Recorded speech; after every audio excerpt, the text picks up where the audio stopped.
পরে এনে যখন চাচাতো বোনকে দিলেন, ও চাচাতো বোন, তুমি যে 100 টাকা চেয়েছিলে ওই টাকার তোমাকে দিলাম, কিন্তু এইবার আমার কথার জন্য তুমি রাজি হয়ে যাও, এইবার তুমি রাজি হয়ে যাও। এইবার চাচাতো বোন একদিন সুযোগ সুবিধা মিলে রাত্রের বেলা ডাকলেন ঘরের মধ্যে। রাত্রের বেলা যখন ঘরের মধ্যে ডাকলেন, ডাকার পরে সমস্ত ঘরের দরজা বন্ধ করে দিয়েছেন। বন্ধ করে দেওয়ার পরে রাত্রের হয়তো অনেক রাত হয়েছে, কেউ দুনিয়া দেখে না, কিন্তু ওই সময় যখন মহিলাটা উলঙ্গ হয়ে গেলেন, সারা সমস্ত শরীরে কাপড় ছিল না, পুরুষের শরীরে কাপড় ছিল না, ওই মুহূর্তে হঠাৎ করে তিনার অন্তরের মধ্যে ভয় আসলেন। ইত্তাকিল্লাহ, বোন বললেন একটু ভয় করো, আল্লাহকে ভয় করো। হঠাৎ করে ওই কথাটা শুনে তিনার অন্তরের মধ্যে এমন একটা ভয় চলে আসলো, এই ভয়টাতে তিনি সরাসরি আল্লাহর কাছে বললেন, আল্লাহ, ওই দিন ভয় পেয়ে ওই চাচাতো বোনকে উলঙ্গ অবস্থায় ঘরের মধ্যে রেখে আমি দৌড়িয়ে চলে আসছিলাম, ওই বোনকে আর আমি খারাপ কাজ করি নাই।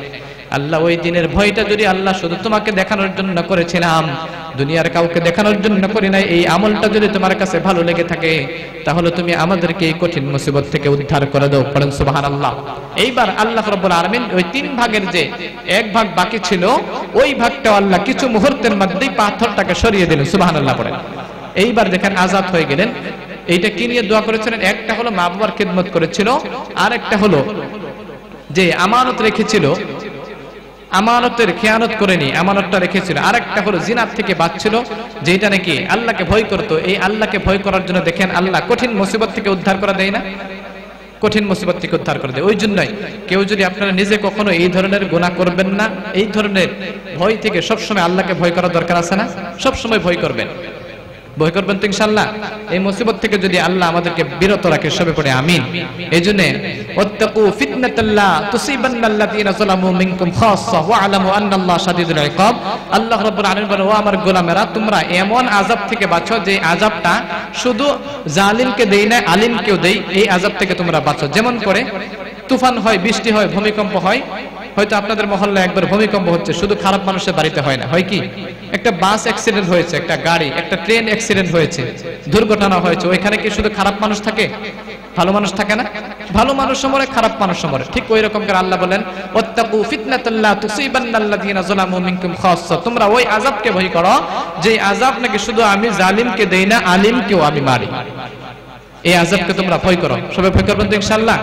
যাই হোক, সময় শেষ হয়ে গেছে, আমি বেশি লম্বা করি না। হুজুর আরো 2 জন হুজুর আছে, আমি এইটুকুই বলে শেষ করে দিতে যাচ্ছি। আমার জন্য সবাই ইনশাআল্লাহ দোয়া করবেন, আমিও আপনাদের জন্য দোয়া করি। আপনারা নারাজ হয়েছেন নাকি?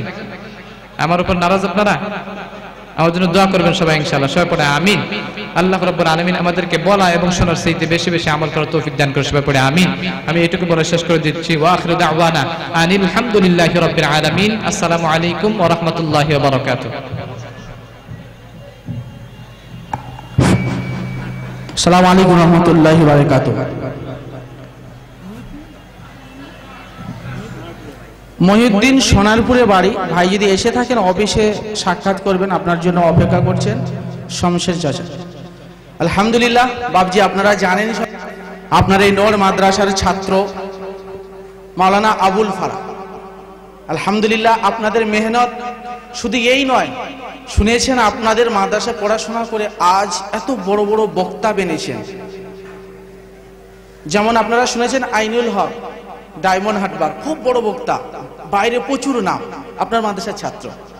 আব্দুল আজিজ, যে আপনার বারাইপুর জেলখানার ইমাম সাহেব সরকারি, আপনার মাদ্রাসার মুক্তি পড়েছে।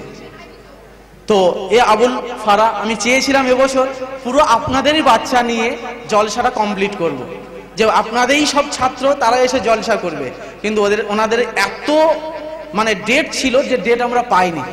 তো আমরা যদি চাপ দিতাম, না করে না আমাদের কথা, 2-3টা ডেট ক্যান্সেল করে দেয়, কিন্তু দেখলাম না তাদের একটা সিজনে একটা ইনকাম রয়েছে, ওই জন্য বেশি চাপ দেয়নি। এই জন্য বলেছি আপনার এই বাচ্চা এখানে দাওরা হাদিস পড়ছে, আবুল ফারা আমাদের এই ছাত্র।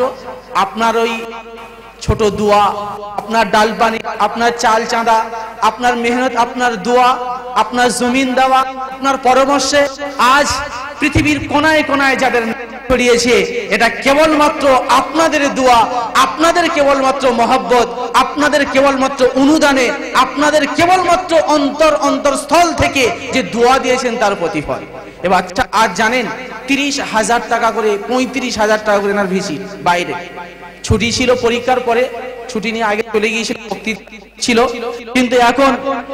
কিন্তু এখন শুধু ওই আমার এই মাদ্রাসা, আপনাদের এই মাদ্রাসায় জলসা করার জন্য রিটার্ন টিকিট নিয়ে এসে ফের কাল চলে যাবে। এটা আপনার সন্তান, কোনোদিন আপনার যে নমক খেয়েছেও নমক হারামি করবে না ইনশাআল্লাহ।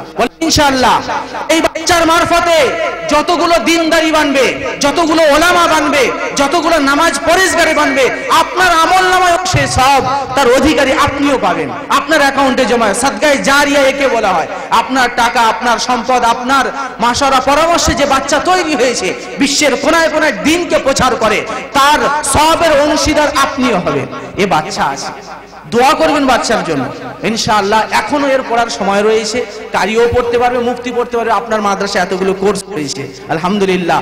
আজকে আপনাদের বলবো, এ বাচ্চা ওঠার পরে আমাদের মাওলানা নূর আলম সাহেব, যিনি কোরআন হাদিসের সুব্যাখ্যাকারী, তিনি কথা বলবেন।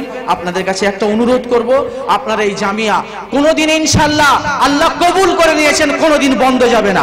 শুধু এবছর ছাদ পড়ার কারণে অনেক টাকা একটা খরচা হওয়ার কারণে আমরা মাত্র 150 ছেলে নিয়েছি। 150 ছেলে, অনেক ছেলে এসেছিল, অনেক ক্লাসের অনেক ছেলে এসেছিল। আমরা ইন্টারভিউ দিয়ে নেই, কিন্তু আমরা ফেরত দিয়েছি। আপনারা জানেন, শুনবেন, অনেক বড় বড় ছেলে এসেছিল। আজকে আপনার এই জামিয়ায় আপনার এই জায়গা দেওয়া যে সমস্ত মরহুমিন চলে গেছেন, এই জমিন দাতা যারা এখনো হায়াতে আছেন, আমি তাদেরকে মাদ্রাসার তরফ থেকে দিল থেকে দোয়া দিই। চাই যে পৃথিবীর যে কোনায় থাকুক, আল্লাহ তাকে অনেক সুখী আর শান্তিতে রাখুক। এই বাচ্চার ফুলের বাগান তৈরি করে গিয়েছেন, কোরআনের পাখিদের তৈরি করে যাচ্ছেন, যারা কোরআন হাদিস নিয়ে ইহকাল আর পরকালের জন্য যারা লড়ছে, আপনি তার জন্য সাহায্য সহযোগিতা করেছেন।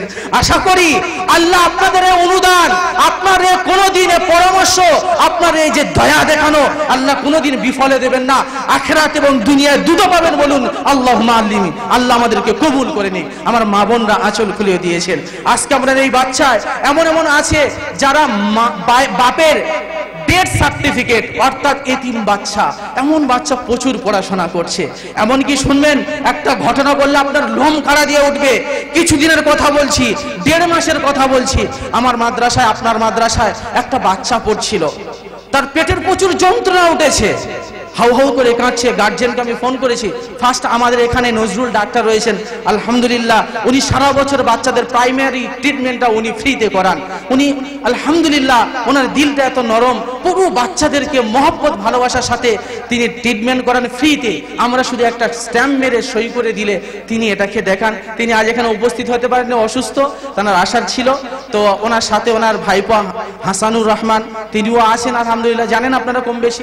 যাই হোক, সেই বাচ্চারা পেটে যন্ত্রণা উঠেছে, বাড়িতে ফোন করেছি যে আপনারা আসেন, বাচ্চাকে নিয়ে যান। আমরা ট্রিটমেন্ট 2-1 করেছি, যন্ত্রণা কমছে না। তার বাপ এসছেন, ঠিক ওই মাদ্রাসার যে অফিসের পোর্টের কাছে আমি দাঁড়িয়ে রয়েছি।